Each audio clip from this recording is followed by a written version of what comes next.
بسم اللہ الرحمن الرحیم، السلام علیکم۔ آج ہم بات کریں گے کنجنکٹیوائٹس یا پنک آئی پر۔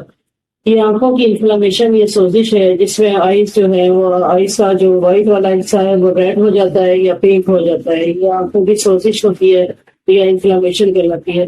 اس کی جو مین کاز ہے وہ موسٹ کامن کاز جو ہے وہ ایڈینو وائرس ہے۔ اس کے لیے جو ہے اس کی کچھ سمٹمز یہ ہیں کہ آئیز جو ہے وہ ریڈ ہو جاتی ہے یا پنک آئی پہ ہو جاتی ہے، انفلامیشن ہو جاتی ہے، ایچنگ سینسیشن ہوتی ہے، برننگ سینسیشن ہوتی ہے، یا اریٹیشن جو ہے وہ آنکھوں میں بہت زیادہ پائی جاتی ہے اور مریض جو ہے وہ ڈسکمفرٹ فیل کرتا ہے۔ آنکھوں سے پانی بہنا شروع ہو جاتا ہے، سم ٹائمز جو ہے وہ واٹری ڈسچارج ہوتا ہے، سم ٹائمز تھک واٹر ہوتا ہے۔ تو اس کے لیے جو ہے کچھ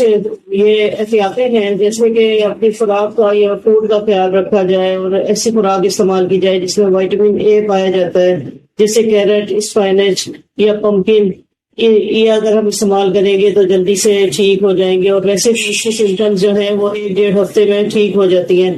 اور اگر علاج کیا جاتا ہے تو بالکل جلدی آرام آ جاتا ہے۔ میں نے 2-3 دن کے اندر بھی لوگوں کی آئیز ٹھیک ہوتے ہوئے دیکھی ہیں ہومیوپیتھک علاج سے، الحمدللہ۔ اس کے علاوہ جو ہے وہ آئیز کو بار بار رب نہ کریں، اگر بار بار ہاتھ لگائیں گے اور آنکھوں کو مسلیں گے تو پھر یہ بڑھ جاتا ہے۔ جو ہے وہ مائلڈ ہاٹ واٹر جو ہے وہ یوز کریں آنکھوں کو صاف کرنے کے لیے۔ ٹو مچ ہاٹ واٹر کا استعمال نہ ہو جو کہ آنکھوں کو نقصان پہنچا سکتا ہے، اور اگر کچھ پیشنٹس ہیں وہ کہتے ہیں کہ ہمیں جو ہے وہ ٹھنڈے پانی سے آرام آتا ہے، تو آپ ٹھنڈے پانی سے بھی اپنی آنکھوں کو صاف کر سکتے ہیں۔ گھبرانے کی بات نہیں ہے، جیسے لوگ کووڈ میں پریشان ہو رہے تھے کہ یہ کون سا وائرس آ گیا ہے، یہ آفٹر کچھ دنوں کے بعد، 5-6 دنوں کے بعد، ہفتہ 1.5 ہفتے کے بعد اگر بہت زیادہ پرولونگ بھی ہو تو یہ ٹھیک ہو جاتا ہے، اور اتنا مسئلہ نہیں ہوتا ہے کہ اللہ نہ کرے آپ کی آنکھ جو ہے وہ ضائع ہو سکتی ہے یا دونوں آنکھوں میں کوئی زیادہ وہ مسئلہ ہو سکتا ہے، تو اس کے لیے پریشانی کی بات نہیں ہے۔ بس اس کے لیے احتیاطیں ہیں، جیسے کہیں باہر سے آئے تو یا ہم نے کئی لوگوں سے ہاتھ ملائے ہوتے ہیں تو اپنے ہاتھوں کو آ کر سینیٹائز کر لیں یا ہاتھوں کو دھو لیں، تو بھی سمٹمس جو ہے وہ زیادہ نہیں بڑھتی۔ اسی طرح جو ہے وہ یہ جو ہے گلیئر گلاسز، جو کہ ایک میتھ ہے کہ وہ جی ایک دوسرے کو دیکھیں گے تو یہ لگ جائے گی، ایسا کچھ نہیں ہوتا، دیکھنے سے نہیں لگتی، لیکن یہ اس لیے یوز کیے جاتے ہیں کہ مریض اپنے ہاتھ کو بار بار آنکھ کی طرف نہیں لے جاتا، اسے یہ بھی یاد بھی رہتا ہے کہ مجھے یہ انفیکشن ہوا ہے، اور لائٹ سے، سن لائٹ سے اور ویسے لائٹ آنکھوں کو اچھی محسوس نہیں ہوتی، تو اس لیے بھی یہ گلاسز جو ہیں وہ یوز کیے جاتے ہیں۔ تو اگر کر لیے جاتے ہیں اگر انفیکشن کے دوران تو کوئی حرج نہیں ہے، لیکن انفیکشن سے پہلے میں نے کئی لوگوں کو دیکھا ہے کہ انہوں نے احتیاط کے طور پر پہن لیے ہوتے ہیں کہ ہم کسی کو دیکھیں گے تو ہمیں لگ جائے گی، ایسا کچھ نہیں ہوتا۔ تو اس کے لیے بالکل پریشان نہ ہو۔ چند ہومیوپیتھک میڈیسنز ہیں جن کے استعمال سے جو میں بگنرز کے لیے یا اپنے اسٹوڈنٹس کے لیے بتانے لگی ہوں،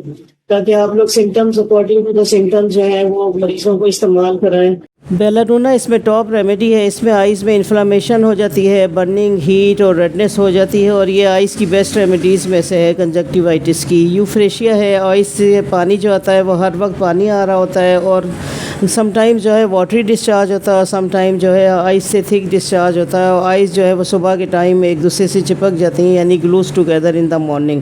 ارجنٹم nitricum, the patient want a cold application, اور مریض چاہتا ہے کہ میں کوئی ٹھنڈی چیز یا ٹھنڈا پانی اپنی آنکھوں پر لگاؤں، اور اسے جو ہے تکلیف جو ہے وہ لائٹ سے اور سن لائٹ سے بڑھ جاتی ہے، اور وہ کولڈ واشنگ چاہ رہا ہوتا ہے،